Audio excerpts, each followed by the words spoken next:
আসসালামু আলাইকুম সবাইকে। তোমরা সবাই কেমন আছো? আমি তোমাদের জাহিদ ভাই আবারও তোমাদের সামনে হাজির হয়ে গিয়েছি। তোমাদের ফিজিক্স ফার্স্ট পেপার পরীক্ষা অলরেডি শেষ।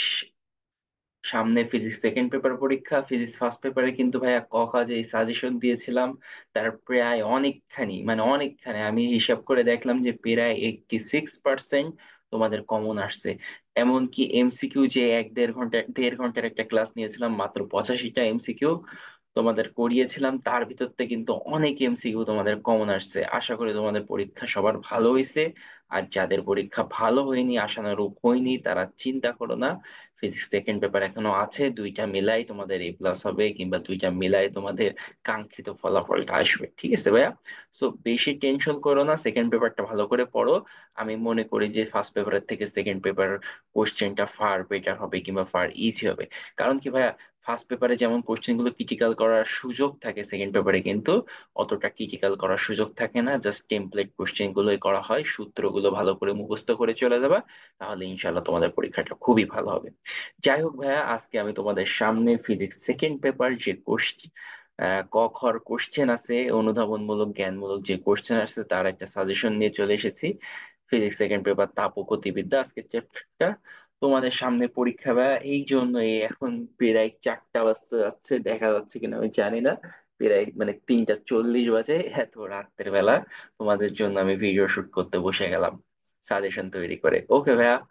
তো আশা করি তোমরা ভালো মতো পরীক্ষা দেবে, ভালো মতো প্রিপারেশন নেবে, আর এই কথাগুলো ভালো করে দেখেছিও। অন্যগুলো পড়বে, বাট এগুলো একটু বেশি কেয়ারফুলি পড়বে, কারণ এগুলো আসার সম্ভাবনা অনেক বেশি। হ্যাঁ, এখন তোমার বোর্ডে না আসুক, অন্য কোনো বোর্ডে চলে আসতে পারে। হ্যাঁ, আবার তোমার বোর্ডেও চলে আসতে পারে। সো একটু কেয়ারফুলি এবং একটু গুরুত্ব সহকারে এই কয়টা একটু তোমরা সবাই দেখবে, আশা করি। ঠিক আছে? সো ভাইয়া, প্রথম যে কোশ্চেনটা সেটা দেখতে পাচ্ছ, তাপগতিবিদ্যার দ্বিতীয় সূত্রটা কি? ঠিক আছে? তাপগতিবিদ্যার মূলত 3টা সূত্র। একটা সূত্র শূন্যতম সূত্র, একটা প্রথম সূত্র, আর একটা দ্বিতীয় সূত্র। এই 3টা জিনিস তোমাদের খুবই ভালো করে জানা লাগবে। একটা কি শূন্যতম সূত্র, দুই কি দ্বিতীয় সূত্র, তিন কি সরি সরি সরি একটা কি শূন্যতম সূত্র, একটা প্রথম সূত্র, একটা দ্বিতীয় সূত্র। এই 3টা সূত্র তোমাদের খুবই ভালো করে জানা লাগবে, কারণ এই 3টা সূত্র ভাই খুবই ইম্পর্টেন্ট। তোমার কতে আসতে পারে, তোমার খতে আসতে পারে, তোমার এমসিকিউ তে আসতে পারে। ঠিক আছে?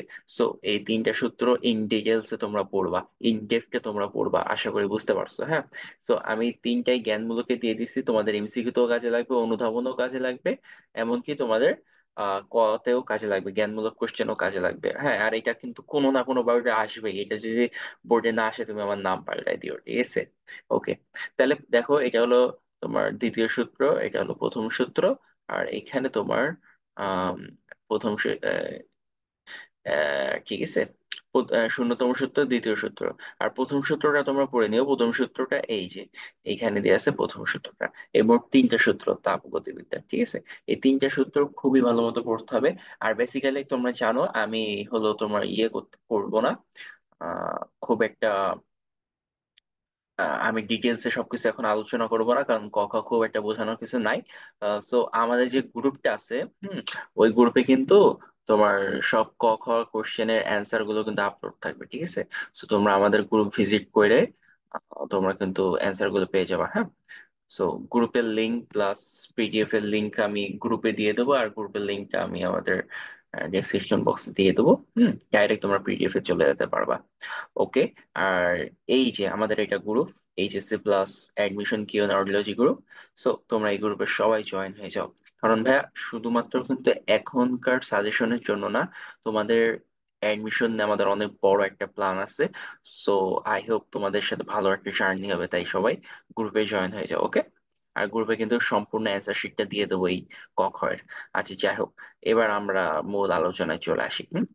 আচ্ছা, তাহলে তাপ ও গতিবিদ্যার, আচ্ছা আমি জাস্ট তোমাদের বলে দিই, তাপ ও গতিবিদ্যার যে শূন্যতম সূত্রটা, এটা কিসের সূত্র? তাপ ও গতিবিদ্যার যে শূন্যতম সূত্রটা, এটা কিসের সূত্র? আর হলো এখানে আছে একটা তাপ ও গতিবিদ্যার প্রথম সূত্রটা বিবৃতি করতে হবে, দ্বিতীয় সূত্রটা বিবৃতি করতে হবে। ঠিক আছে? আচ্ছা।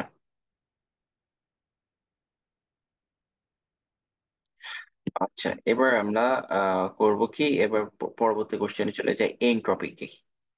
এনট্রপি কি? এনট্রপি কাকে বলা হয়?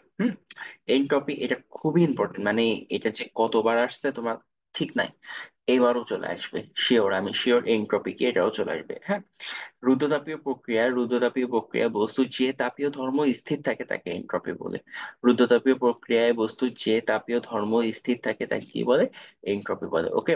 আচ্ছা, এনট্রপি যত বৃদ্ধি পাবে বিশৃঙ্খলার মাত্রাও তত বৃদ্ধি পায়, এগুলো কিন্তু আমরা খুব ভালো মতো জানি। ঠিক আছে, সো এটাও মারাত্মক ইম্পর্টেন্ট একটা কোশ্চেন। মানে এখানে তো খুব বেশি কোশ্চেন আমি দিই নাই, এখানে অল্প সংখ্যক, মোট ক খ মিলায় তোমার মোট 15টা কোশ্চেন দিয়ে আছে। হ্যাঁ, মাত্র 15টা কোশ্চেন, ক খ সবকিছু মিলায়। হ্যাঁ, সো এগুলো অবশ্যই মোস্ট ইম্পর্টেন্ট, সেজন্য এগুলো দিছি। আর তার ভিতর থেকে এগুলো আরো বেশি টপ নচ ইম্পর্টেন্ট, যেগুলো মার্ক করে দিচ্ছি। তাপ ইঞ্জিনের কর্মদক্ষতা, তারপর অভ্যন্তরীণ শক্তি কাকে বলে। হ্যাঁ, অভ্যন্তরীণ শক্তি কাকে বলে, তাপ ইঞ্জিনের কর্মদক্ষতা বলতে কি বোঝায়? তাপ ইঞ্জিন একটি চক্র, একটা চক্রাকার কার্নো ইঞ্জিন যেমন, তাপ ইঞ্জিনকে একটি চক্রে যে পরিমাণ তাপ কাজে পরিণত করে, যে পরিমাণ তাপ কাজে পরিণত করে এবং তাপ উৎসতে যে পরিমাণ তাপ শোষণ করে, তার অনুপাতই হলো তাপ ইঞ্জিনের দক্ষতা। ঠিক আছে, মানে কতটুকু কাজে পরিণত করছে আর কতটুকু শোষণ করছে, এটার অনুপাতই হলো তোমার কর্মদক্ষতা। আসলে বোঝা গেছে। অভ্যন্তরীণ শক্তি কাকে বলে? ওই যে আমরা সূত্র পড়ছিলাম না, তোমার হলো D Q equals to D W plus D U, ওইখানে ডি ইউটা থাকে অভ্যন্তরীণ শক্তি। হ্যাঁ, সো অভ্যন্তরীণ শক্তি কাকে বলে এটাও তোমরা একটু ভালো করে দেখিনি।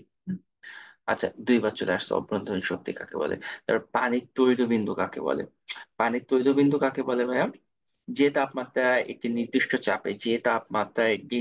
চাপে বিশুদ্ধ বরফ, বিশুদ্ধ পানি এবং সম্পৃক্ত জলীয় বাষ্প তাপীয় সাম্য অবস্থায় অবস্থান করে তাকে পানির তৈল বিন্দু বলে। মানে ব্যাপারটা বোঝাচ্ছে যে এমন একটা তাপমাত্রা, যে তাপমাত্রায় পানি, বরফ, জলীয় এবং বাষ্প তিনটা অবস্থায়, এমন একটা তাপমাত্রা যে ওই তাপমাত্রায় পানি, বরফ, তারপরে জলীয় বাষ্প, তরল, তিনটা অবস্থায় সাম্য অবস্থায় থাকতে পারে বা তিনটা অবস্থায় থাকতে পারে। এটাকে তোমাকে পানির তৈলবিন্দু বলা হয়। হ্যাঁ, সো পানির তৈলবিন্দু কত ডিগ্রি কিংবা আহ কত একক গুলা, এগুলো একটু ভালো করে জেনে নিও। তারপরে সম আয়তন প্রক্রিয়ায় কাজ শূন্য কেন, এটা খুবই ইম্পর্টেন্ট, এটা হলো খ নম্বরের কোশ্চেন।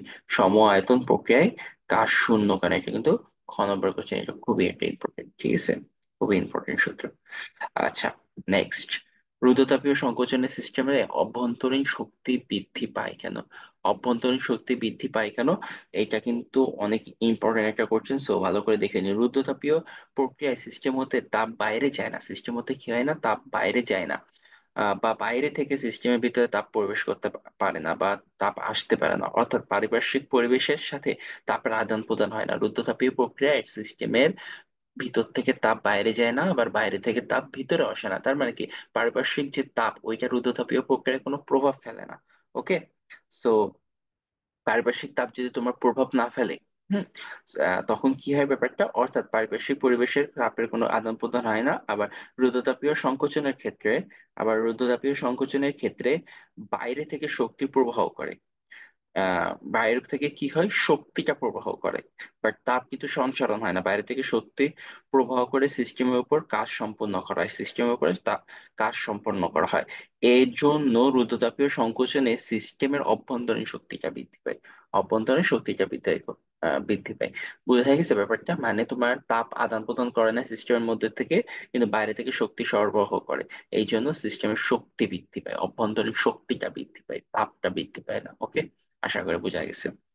আচ্ছা, কারণ তাপের কিন্তু কোনো আদান প্রদান হয় না, শুধুমাত্র বাইরে থেকে শক্তিটা সরবরাহ করা হয়, তো শক্তি বৃদ্ধি পায়।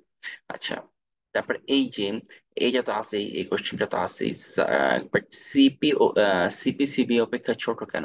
আচ্ছা, সিপির কিছু গাণিতিক ফরম্যাট আছে, ওইটাতে তোমাকে ব্যাখ্যা করতে হবে। হ্যাঁ, আর এমনি একটু তোমার গাণিতিক ফরম্যাট গুলো দেখে নেবে, সিপিসিপির মধ্যে সম্পর্কগুলো কি, এটা দেখে নেবে। এটা কিন্তু খুবই ইম্পর্টেন্ট। সিপি আর সিভি কিন্তু এই টপিকটা খুবই ইম্পর্টেন্ট। এদের ভিতরে যেসব গাণিতিক সম্পর্কগুলো আছে, সূত্র আছে, এটা খুব সুন্দরভাবে দেখে নিবা, পড়ে নিবা।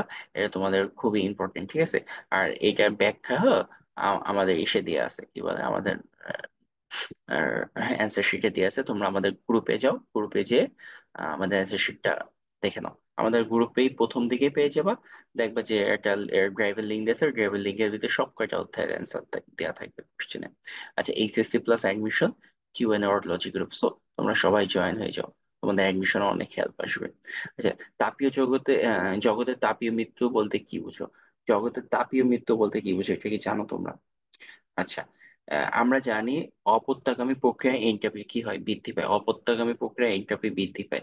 বিশ্ব জগতের অধিকাংশ প্রক্রিয়া অপত্যগামী। বিশ্ব জগতে কি হয়, অধিকাংশ প্রক্রিয়া অপত্যগামী, সুতরাং বিশ্বজগে এনট্রপির ক্রমাগত বৃদ্ধি পাচ্ছে। বিশ্বজগতে কি হচ্ছে? এনট্রপি ক্রমাগত বৃদ্ধি পাচ্ছে। আচ্ছা ভাই, এনট্রপি বিশ্বজগতে ক্রমাগত বৃদ্ধি পাচ্ছে, তাহলে এর সাথে জগতে তাপীয় মৃত্যু বলতে কি বোঝাচ্ছে, তাই না? আচ্ছা, এবার আমরা একটা ব্যাপারটা বুঝে নিই। এভাবে এনট্রপি বৃদ্ধি পেতে পেতে যখন সর্বোচ্চ মানে পৌঁছে যাবে, তখন বিশ্বের সকল ব্যবস্থা তাপীয় অবস্থায় উপনীত হবে। ঠিক আছে, সকল ব্যবস্থা খেয়ে যাবে, তাপীয় অবস্থায় উপনীত হবে। তাপীয় সাম্য অবস্থায় পৌঁছালে তাপ শক্তিকে ফলশ্রুত কাজে পরিণত করা সম্ভব হবে না। ফলে কার্যকারী শক্তির দুষ্প্রাপ্যতা সৃষ্টি হবে। এমন ভাবে চলতে থাকলে পৃথিবী এমন একটি ভয়াবহ অবস্থায় পৌঁছে যাবে যে তাপ শক্তি সরবরাহ অক্ষম হয়ে পড়বে। এটাই হলো জগতের তাপীয় মৃত্যু বলে পরিচিত। ঠিক আছে। সো এনট্রপি বৃদ্ধির ফলে পৃথিবী এমন একটা বাজে অবস্থায় পরিণত হবে যে তোমার শক্তি সরবরাহ অক্ষম হয়ে পড়বে। এটাকেই বলা হয় তাপীয় মৃত্যু। আচ্ছা, আশা করি বোঝা গেছে। তারপরে ইঞ্জিনের ক্রমদক্ষতা আর রেফ্রিজারেটর কার্যকর সম্পাদন সহগ গুণাঙ্কের মধ্যে পার্থক্য কি? এই পার্থক্যটা আমরা অ্যান্সার শিট থেকে দেখে নিও, পড়ে নিও, খুবই ইম্পর্টেন্ট একটা কোশ্চেন। খুব ইম্পর্টেন্ট একটা কোশ্চেন। ঠিক আছে। রুদ্রতাপীয় প্রক্রিয়া এনট্রপি স্থির থাকে, ব্যাখ্যা করো। রুদ্রতাপীয় প্রক্রিয়া এনট্রপি স্থির থাকে, এটা আমাদের ব্যাখ্যা করতে হবে। আশা করি সবকিছু বুঝতে পেরেছো। আর বোঝানোর কিছু নাই এখানে, ক খ যেহেতু।